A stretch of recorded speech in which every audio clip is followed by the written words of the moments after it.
Good afternoon, everyone.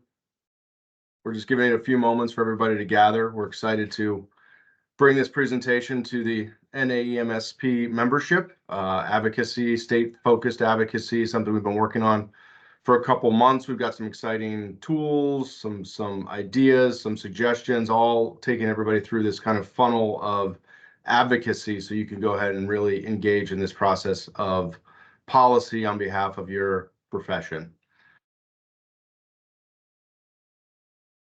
If folks are having trouble, please feel free to try and log in and log back out. And let me start with a couple housekeeping items, actually. We're going to record this webinar, so if folks miss it or have to drop off, we'll send it around to the membership afterwards. It will find a home on the member-only website, so know that that is coming.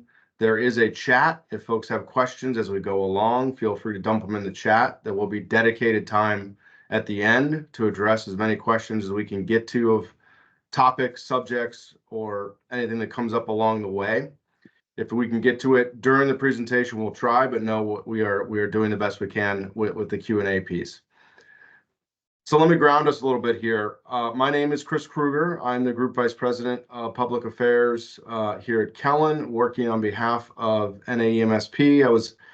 I was at the January annual meeting, got to meet some of you folks, and I've been working with the advocacy committee for a couple months under the direction of the executive director that we work with here, Jerry Lynn. So excited and have really been enjoying coming up to speed and learning about these issues, and hoping that we have built a advocacy program here that really enables you folks to stay ahead of what's happening at the state level and going through some of these resources and new tools that will allow you to engage in the process. So we'll cover some brief introductions here.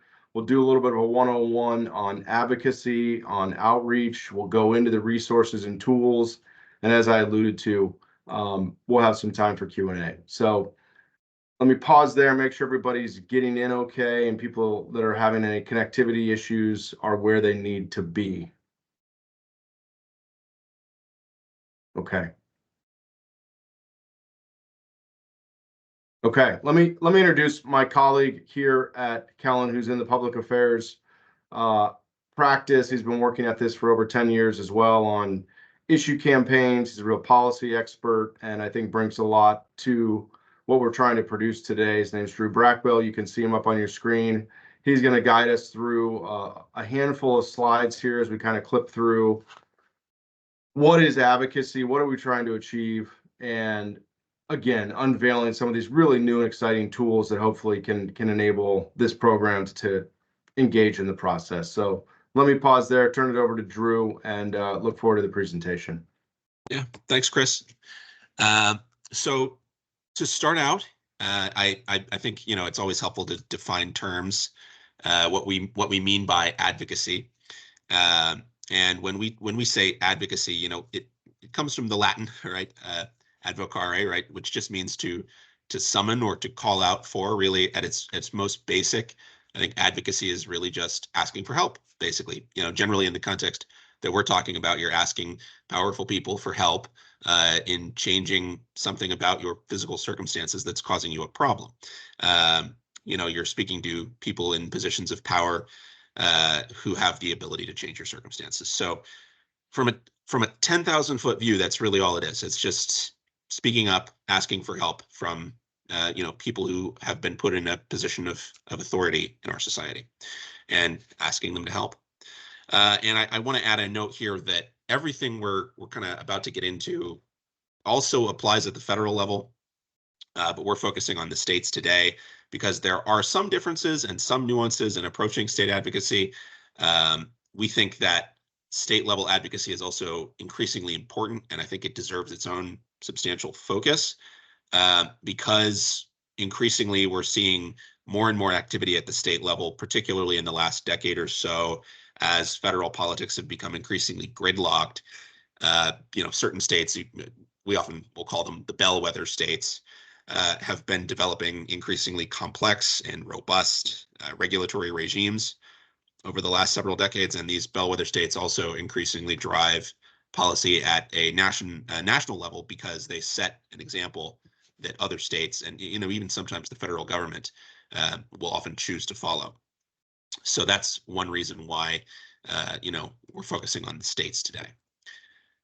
So, speaking further to the question of why or why advocacy is important, uh, we want to drill down, briefly on why in general advocacy matters, why you should be speaking up on your own behalf to your elected representatives. And personally, I think it comes down to the fact that policymakers do not really know that you exist unless you are vocal, especially in today's political climate where, frankly, most parties are looking to turn a lot of controversial policy matters into wedge issues. Things that used to be very nonpartisan are becoming increasingly politicized. And that means that many professional fields, such as the medical field, are getting increased attention from legislators. And in the past, largely they would have been left to self-regulate, where today you're seeing a lot more of a bias towards action on the part of the state to regulate these kind of industries. So in the present day political climate, it's safe to assume that if you're not controlling the messaging about your own industry, someone else probably will be. Another way of putting this is, if you're not at the table, you're on the menu, right? So advocating for yourself and your industry and your profession is critical, because you want to have some say in how legislators and regulators perceive your group and the decisions they make about how they're going to treat you.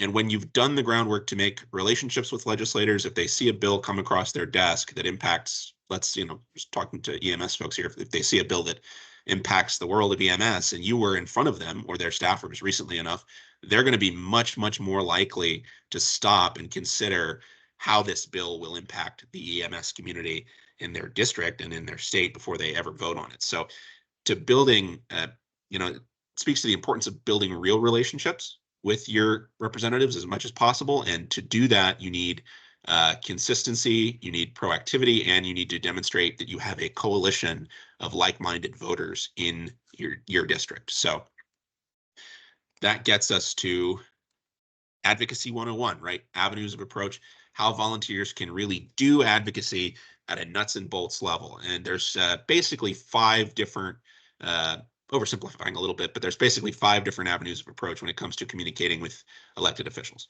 And we're going to spend a little bit of time discussing each one of them. I've placed these in order of effectiveness, and partially that's my personal opinion, and some of it is supported by what the research says. So I do have some quotes in here about what the research shows are the most impactful ways to advocate. But the 5 avenues of approach we're going to discuss are in-person visits, calls to action, so mobilizing others in your district, phone calls, written correspondence, and then lastly, social media. So jumping right into the old standby, the in-person visit.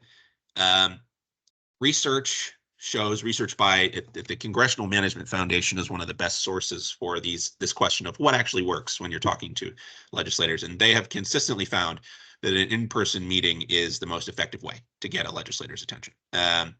So in their most recent study on citizen advocacy, which I believe was from 2017, CMF found that 94% of staffers would say that an in-person visit with a constituent would have some or a lot of influence on an undecided lawmaker. So, this is a finding which has been consistent for more than a decade.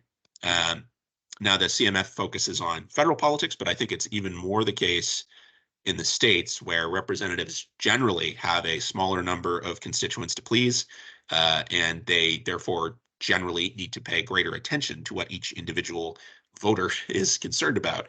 And perhaps it should not surprise us that the most personal or most human approach is the most effective when it comes to advocacy or lobbying. So as a general guide, when you're meeting with your legislators, which is something I encourage everybody to do. If you have a state association that's doing a Hill Day in your state capital, go. It's usually pretty fun.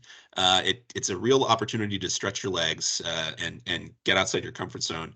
But some general tips when people are meeting with their legislators, I would say, is if you're going in person or as part of a group, I would consider the following. First, I would say contact the office. Always contact the office in advance. Generally, it's not a good idea to just pop in unannounced. This is particularly true in the states because most states have legislators who only work part-time. So this is one of the state nuances. Some states have full-time legislatures. Like New York and California are two. There's 9 in total that have full-time state legislators. The rest only meet part-time. And some, specifically out west, like in Montana, I think, I know Texas, Nevada, and I believe North Dakota, only meet in odd-numbered years. So they'll have a year of legislature in session and then a year off session. So it's worth checking to make sure your legislature is in session when you're looking to schedule meetings with state legislators. And some, it varies from state to state and arguably from representative to representative. Some might be willing to take meetings in off-session weeks. Others are, truly part-time representatives, and they may have a regular job or a business that they're returning to when they're not in session. I'm particularly thinking of state reps I've known from Maine who, when the state legislature wasn't in session, they were out on lobster boats most of the time. So it can be important to be a little bit flexible when you're scheduling meetings with state legislators. So the second point I want to make is prepare your talking points. Make sure you know what you plan to discuss and that you've rehearsed it and that you have at least, a little bit of familiarity with what you want to get across before you go in. The third thing would be to know your audience. It's a good idea to Google your rep before the meeting and know how they might have voted on past bills that affected you. If you know you're going to be meeting with a staffer, try to get some idea ahead of time of that staffer's past job experience or their areas of policy expertise. Can help you to form a connection. This one, this is kind of simple, but be punctual. Lawmakers and their support staff generally have very busy schedules when they're taking meetings, and you might only get 10 or 15 minutes of their time, especially if you're going to be fortunate enough to meet with the rep. You might not get very much time with them. So I usually say try to make the most of it by being on time, and generally that means be early. Be ready when they're done with their meeting before you. You can just file right in and maximize the amount of face time you actually get. So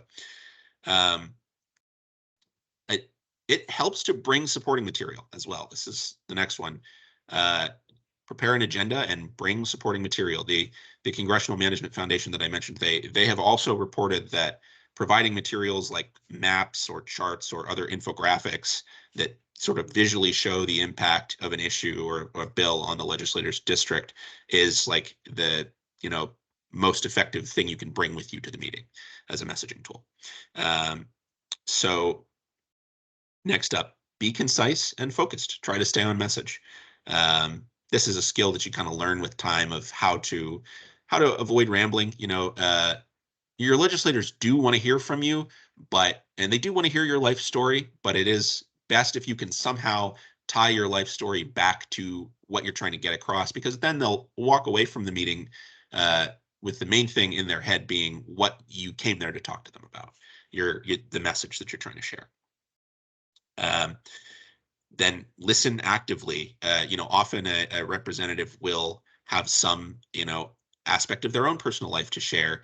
And when the conversational initiative, comes back your way, letting the, rep know that you've heard them and that you've taken that into consideration when you formulate your response while still trying to ultimately return to your key messages is a very valuable skill to learn.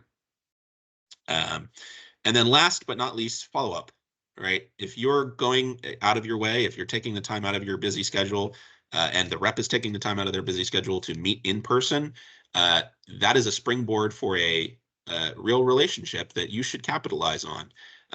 It's worth sending an email or a written note after the meeting, thanking the staffer, or if you met with the representative, thanking them personally for meeting with you. This is something that gets overlooked a lot, but it is a really helpful way to create, I think, a real relationship with the office in question. So we also, there's just some pointers on what to wear. You should wear business attire when you're meeting with legislators.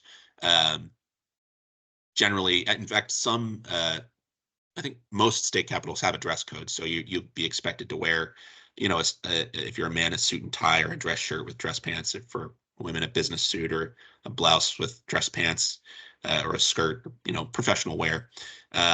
Usually they want you to wear closed-toed shoes in most state capitals. And it's always a good idea to have a well-groomed appearance as well. So that's kind of a no-brainer, but it is something, that we mentioned just as a best practice. So moving on to the second avenue of approach when you're talking about how to do advocacy, the second most powerful tool to have in your toolkit is the call to action, right? Getting other people in your district, other people in your community to come with you, to join you in your advocacy is very, very useful.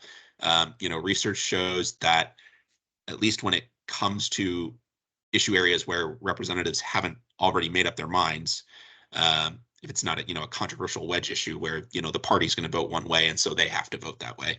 If it's a more niche issue where they haven't really made up their minds, it does not take a very large number of inputs from constituents before lawmakers are moving to act. So according to some staffers I've spoken with personally, as few as a dozen phone calls from constituents can sway a rep on a given issue if their mind is not made up or it's something they haven't really heard about before.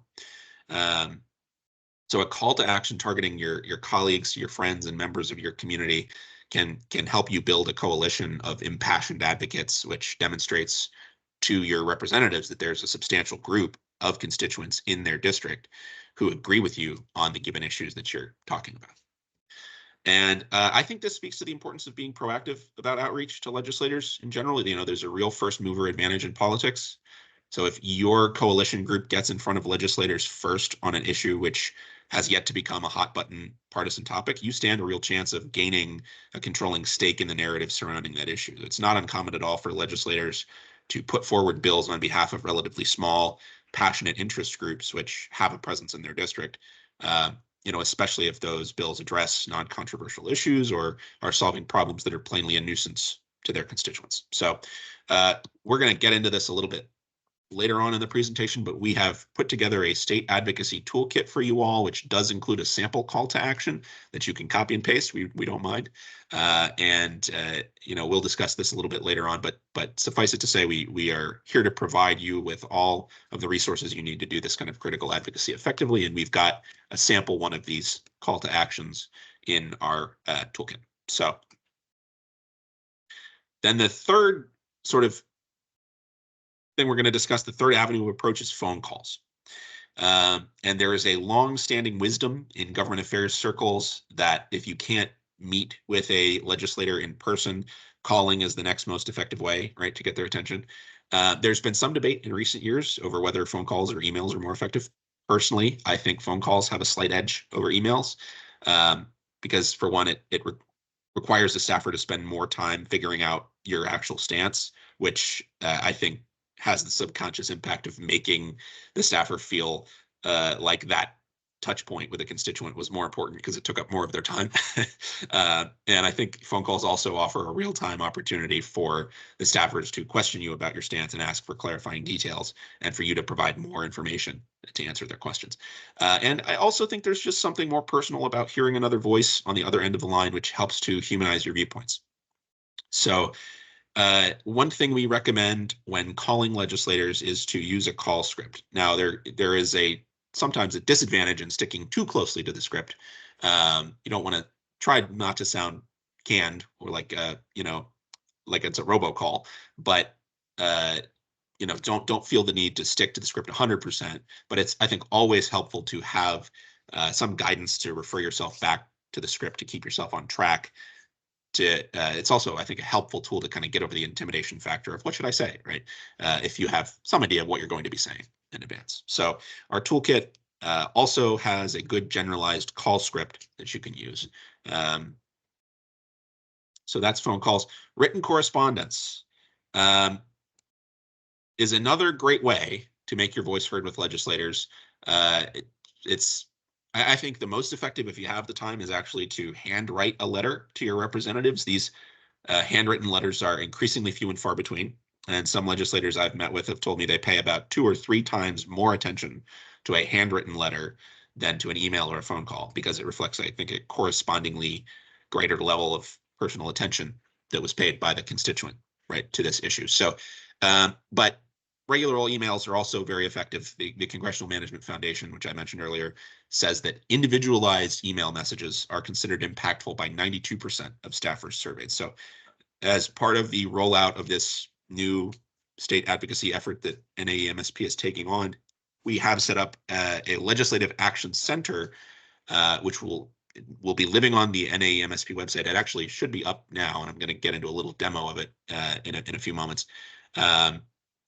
But this will make it very easy for you to send emails to your representatives, to contact your reps at the state level, and it basically you input your address. It shows you who your representatives are, and if you're in one of a few key states, it will give you a pre-written template that you can customize. If you're not in one of those states, you can create your own message from scratch, which is generally more effective anyway in some cases. And it just makes it very easy and simple to email all of your representatives at the same time.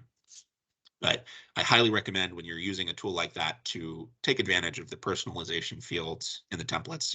Make the message your own, add your own story, add your own thoughts, your own experiences to the email.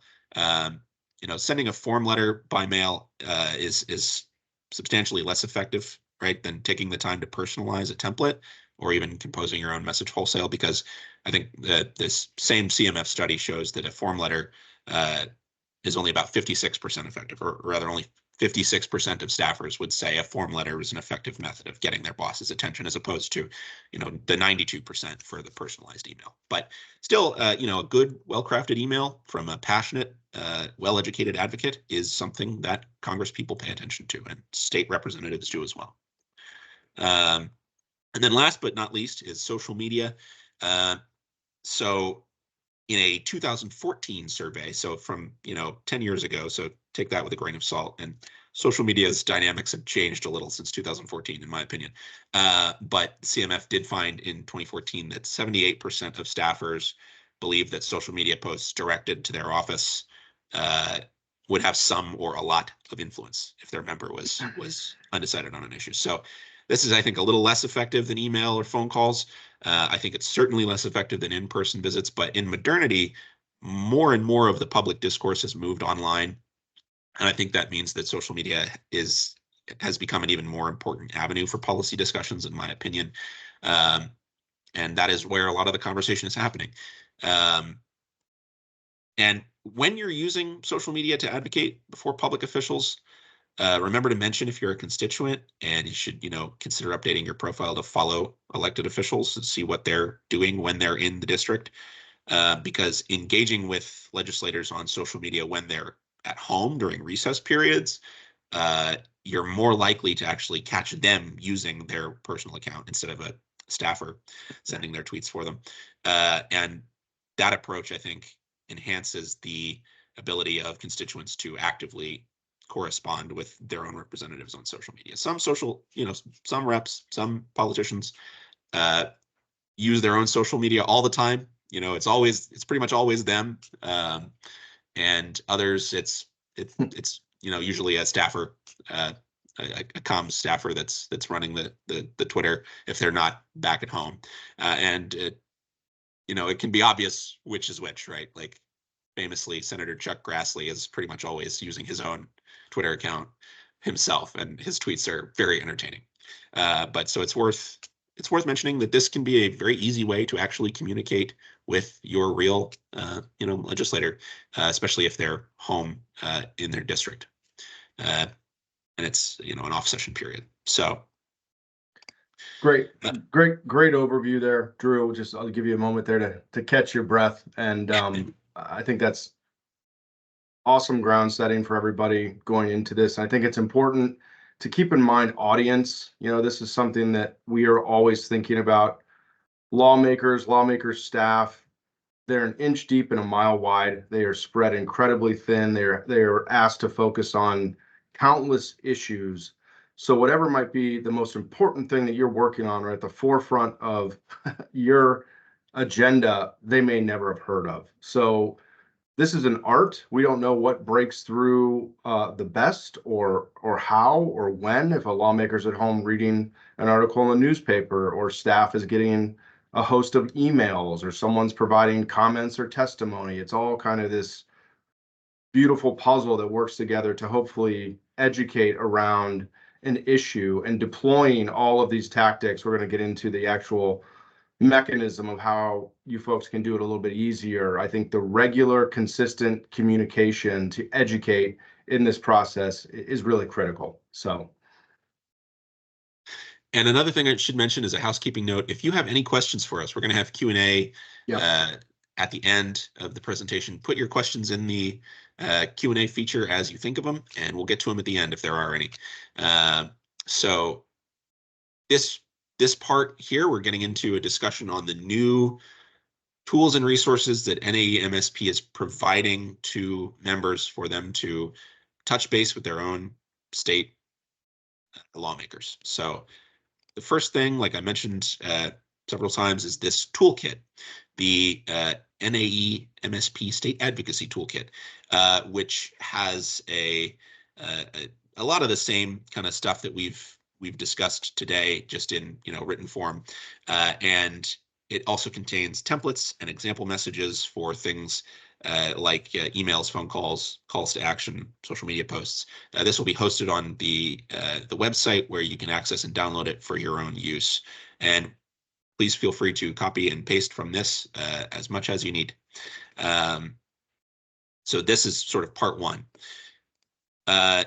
Secondarily, up next is our new Legislative Action Center. Oh, went back a slide there, which allows NAEMSP members to keep track of bills in 5 key bellwether states. Those states are Colorado, California, New York, Texas, and Florida. So this Action Center also allows members to easily find their own reps and communicate with their state legislators and elected officials in both in these states or in any other state. The Action Center is live now on the NAEMSP website. It should be under the Resources tab. It should be like the second or third button underneath that tab on the website. You will need to be logged into the NAEMSP member portal in order to access this.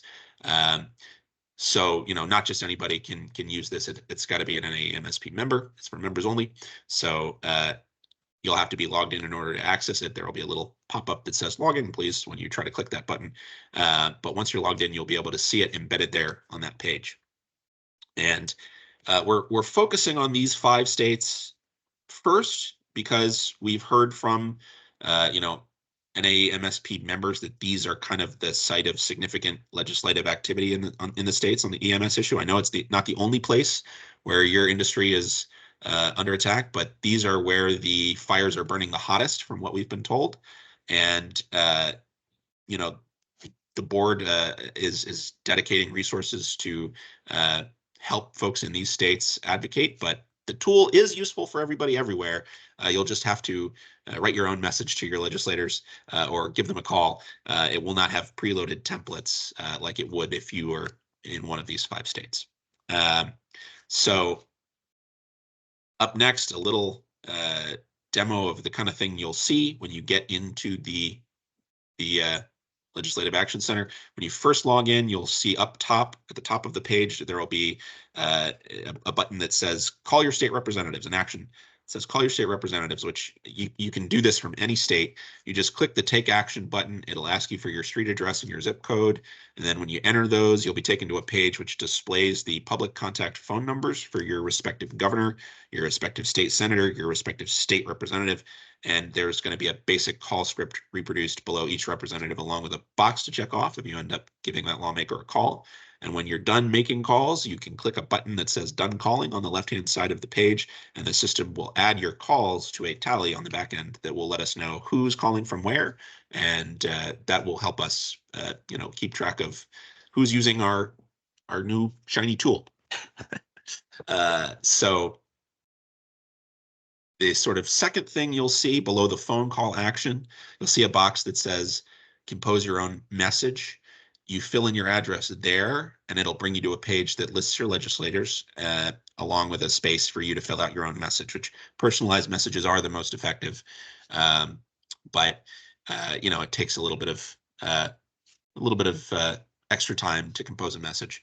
But this action will show you both your federal and your state representatives.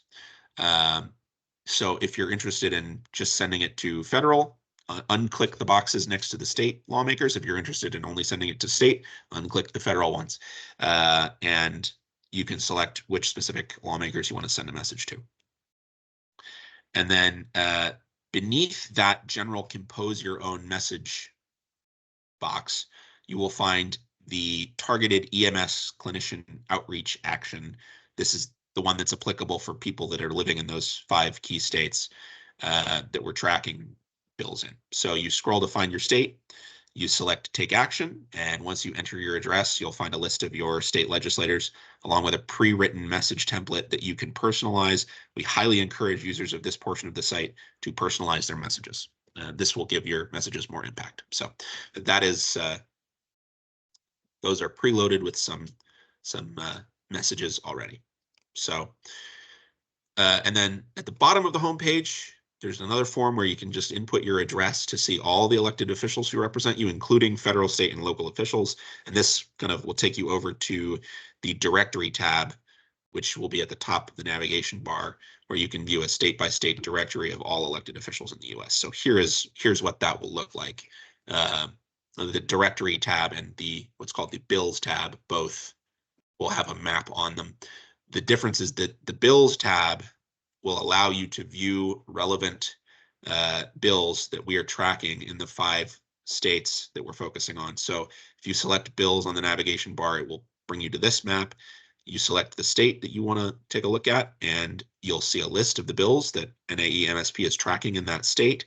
And you can select a piece of legislation to find links to summaries and bill text for each bill if you want to read the whole thing in order to determine whether you'd like to incorporate messaging about that bill into your letter to legislators. And in time, we do plan to develop, I'd say, a support or oppose stance on the relevant bills that we're tracking where possible. But for now, we're just tracking these items of legislation, and we don't have an industry stance on any of them. So with that, I think that brings us to the end of our prepared material. I talked pretty quick. I got through that in about half an hour, so we've got plenty of time for questions. If anybody has any questions for us, please submit them through the Q&A function, and we will.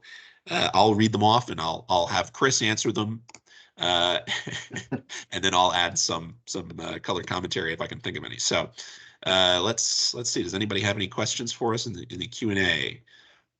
And just a reminder, while folks are thinking. This will all be up on the website. We'll get all this out to membership. And we're really excited about this. We're really excited about this tool and the capabilities of membership to hopefully with ease engage in this process. Still not seeing anything, which is fine. Our contact information will be up here after the presentation. If folks think of something or have outreach about a specific state or bill, our email will be up here on the next slide. Looks like there's something in the chat. I did see a question in the chat, yeah, regarding bill tracking. So, Chris, do you want to speak to that, or should I? Yeah, go right ahead. I'm just trying to find it here. Yeah, so it says, regarding bill tracking, is there specific software we have access to if we want to track more bills than the ones that National has highlighted, e.g. Legiscan or something more robust? So we are using a tool called BGov to do a nationwide bill tracking effort for the various issues that have been identified for us. And so send me an email, depending on what state you're in. Send me an email. It's not too difficult to create a new filter for a given state. And so yes, we do have a more robust software that we're using to keep track of these bills. It's just we're paying most attention to the states that have been identified in our initial scope. So I'll have my email up as at the end slide here. But if you're in a state like, for example, Texas or one of the 5, you should be able to use that bill tracking software that's in the tool to sort of check through, all the state bills that are at least have the relevant keywords in them. But send me an email. Yeah, let me get, there's a couple here popping up in the Q&A. Comments on testifying for or against specific bills. I would certainly encourage folks to engage in the legislative process if that's something that comes your way and you're part of testimony or asked to submit comments. I would certainly align with your state chapter or the national organization as far as taking a position or making sure you're in line with what you want to put out there. Hopefully that gets at the question. If not, feel free to drop us a note. Adding more states, absolutely. That's something we'd love to do in time. Again, this is a situation of scope and resources and really this first time effort of kind of wading into the states and states advocacy. So we're going to see how this goes. And also, I think it's worth noting, if one or two of these current 5 states get to a place that they've gavelled out or things have really kind of tapered off, we can pivot and pick up a new state or two, as long as we're kind of staying in some boundaries. At some point with state advocacy, if you get to a certain tipping point, that it actually gets challenging to keep track of everything. So Drew and I have always found in our career that having that membership education of what's happening out there, where you think something might move, will be a helpful guide on how we want to navigate this program. Yeah, I want to add to that in my opinion, there is no substitute for someone in state having their nose to the ground on this stuff. Yep.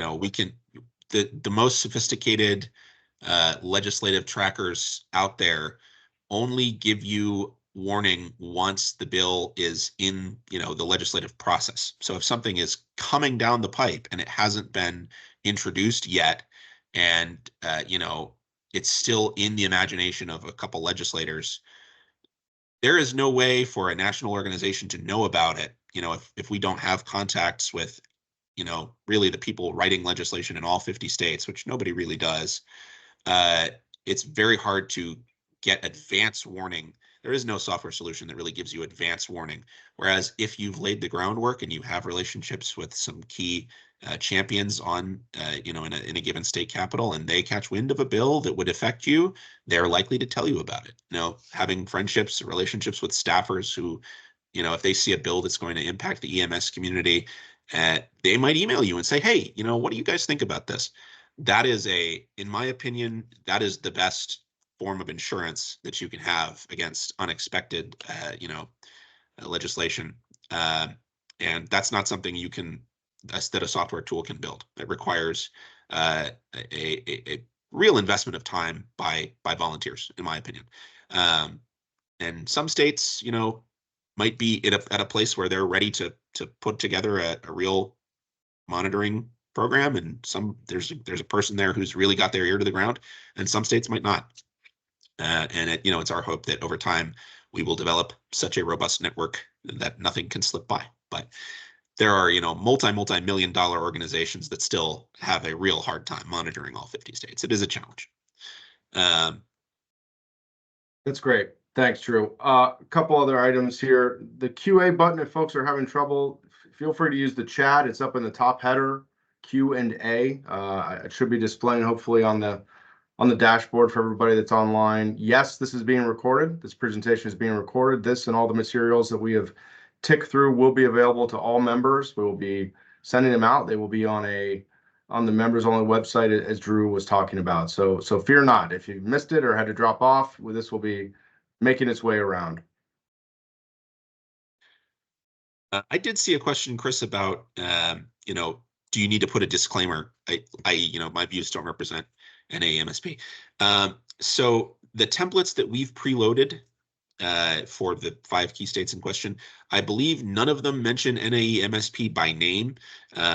It just says, I'm someone who works in the EMS field, and XYZ issue affects me. So that said, I don't think there's any harm in using the NAEMSP name, but I will say, generally in my experience, at the state level, representatives tend to care most about whether or not you're a constituent. If you're a part of a national organization, if that organization doesn't have a strong presence in their district, they probably aren't, that probably won't make that big of a difference to them. If it does have a really strong presence in their local district, right? Like there's 10 NAEMSP members or 12 NAEMSP members in a given state district, which I think might be kind of unlikely, but if that were the case, yeah, there's absolutely a value in mentioning it and saying, hey, there's 10 of us here, and we care about this issue. That has an impact. But for most politicians, it all comes back to what the voters in their district care about most of the time. So hopefully that's a little helpful.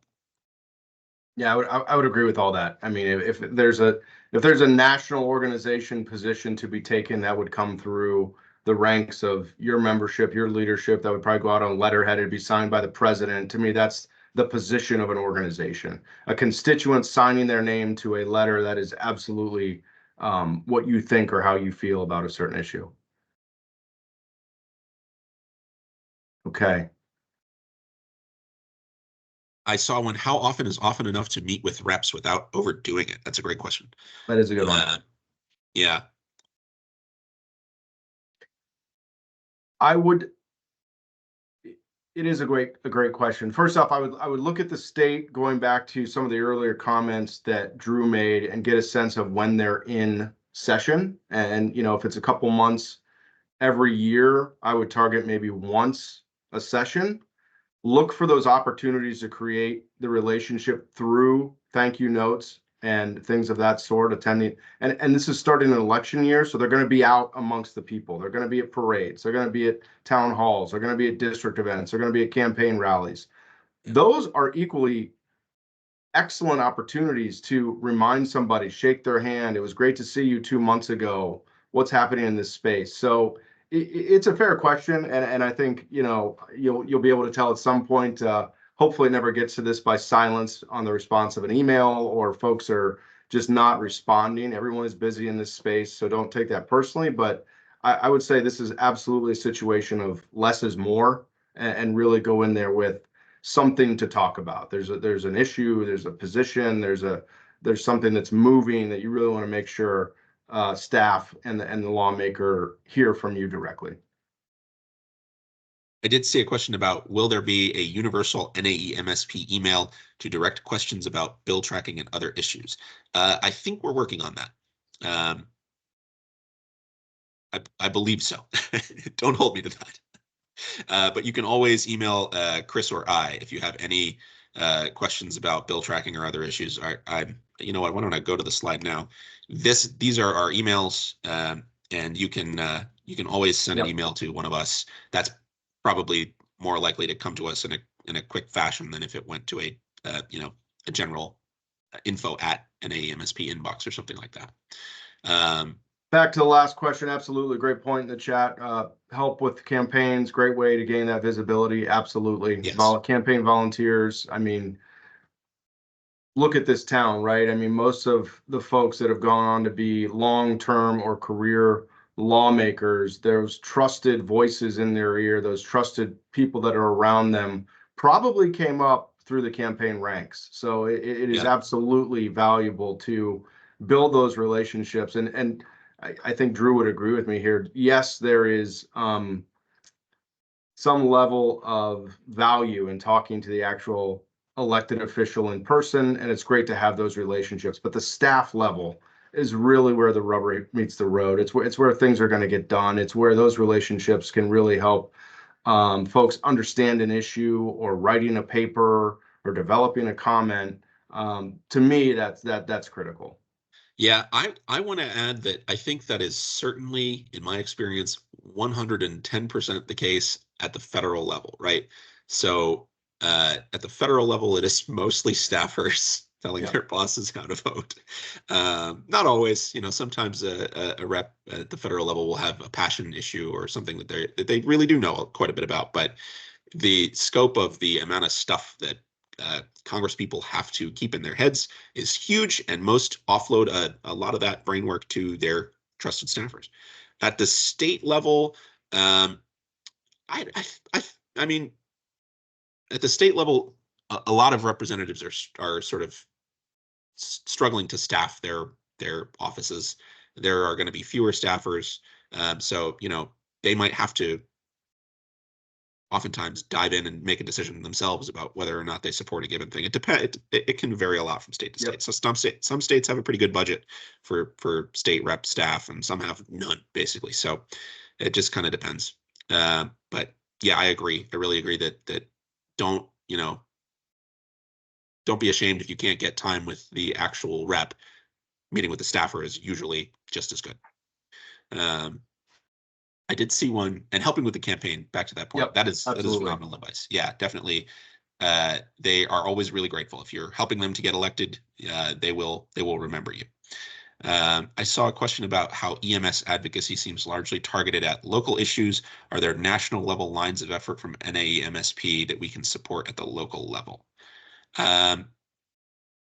So, the national advocacy priorities of NAEMSP, that's up on the website. There's an advocacy page that talks about the federal level issues that the organization's sort of dealing with.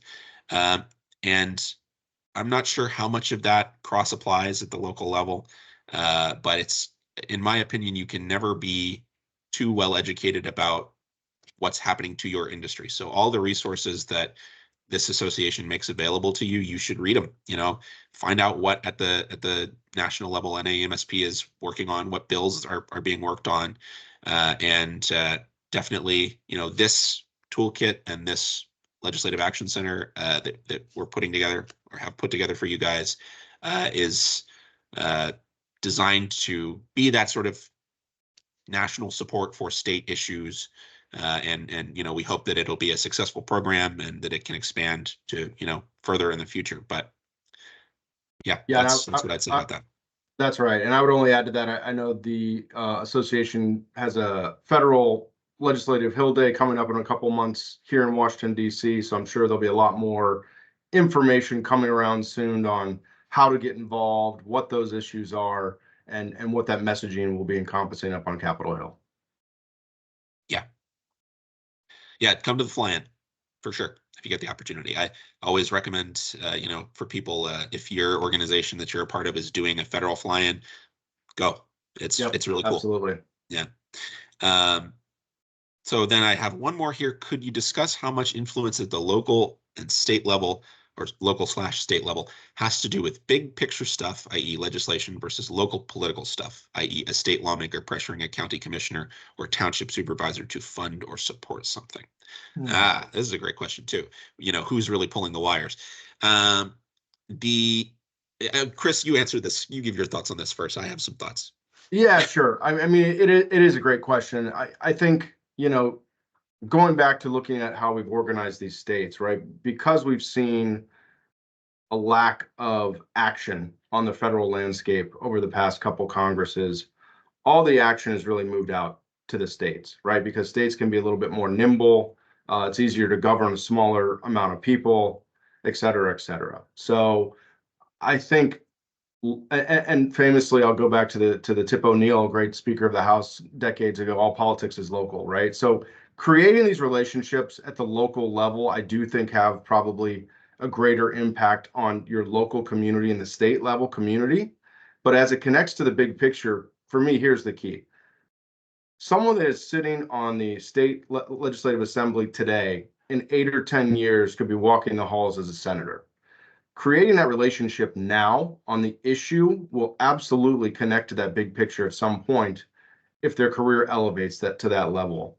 I would also say governors around the country connecting into federal issues or federal levels. When you think about resources, you think about budgets, think about the federal appropriations process.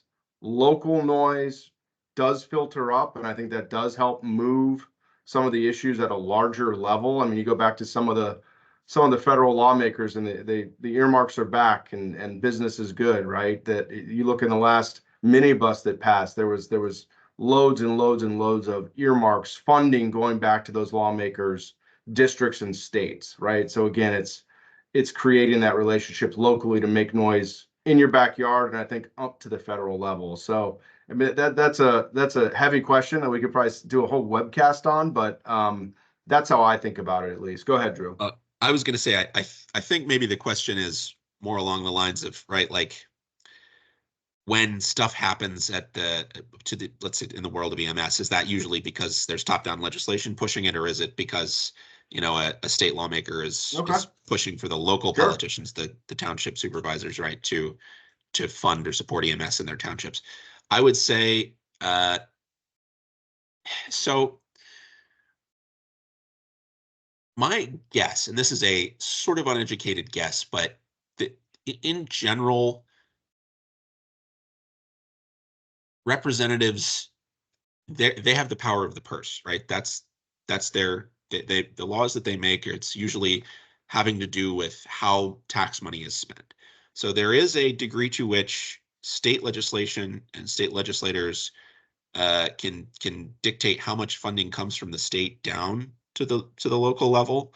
But if the funding for a given program comes from local taxes and from local donations and from local support, the state legislators will have less impact and less power over the local folks, right? So you have to kind of look at where the money's coming from, which purse strings the given representative is controlling. But there is also a general in this advocacy and influence ecosystem, there is a general tendency for every player to be a little bit, I lack a better word, but a little bit intimidated by the next level up, right? So, you know, Congress people defer to senators, right? State senators defer to, you know, federal Congress people. State reps defer to state senators, right? Local politicians defer to state politicians to a degree. So I think there is probably an element to which state lawmakers can pressure county commissioners, you know, local politicians to fund or support stuff at the local level. There are exceptions to that I am aware of. So I have heard, and this is my experience too, that, for example, in New York City, that New York City councilors have about the same amount of power as the state reps in Albany, right? They are functionally running their own miniature state inside of New York State. They set the agenda for the people in Albany. That's what I've been told by New York State lawmakers. So it's, you know, occasionally it goes the other way, and it's local lawmakers in mega cities who really are holding the gavel and have the power. But generally, yeah, there is a tendency for local politicians to listen to the opinions and the advice and the guidance of state reps and state senators. Yeah, that is how politics works, you know. So yeah, that's my answer to that. Yeah, good stuff. A couple different perspectives there. Hopefully we got at the core of the question. If not, please use our emails. A plug for the Hill Day. I see. Thank you, Jerry Lynn. We've got the registration in the chat link. If folks are engaged here, I would encourage you to check it out. And otherwise, I want to be mindful of time. I don't see anything else coming in at the moment. Again, all this will be available and pushed out to the membership. It'll be on the website. We are here if you need anything. Reach out. And I think we'll leave it there. Drew, any closing thoughts for the group? No, just thanks everybody for joining us today. Thanks for your questions, and you know, hope you find these tools useful. Go log in and check out the Legislative Action Center that we've put together, and hope that it can help make a difference in some of your states.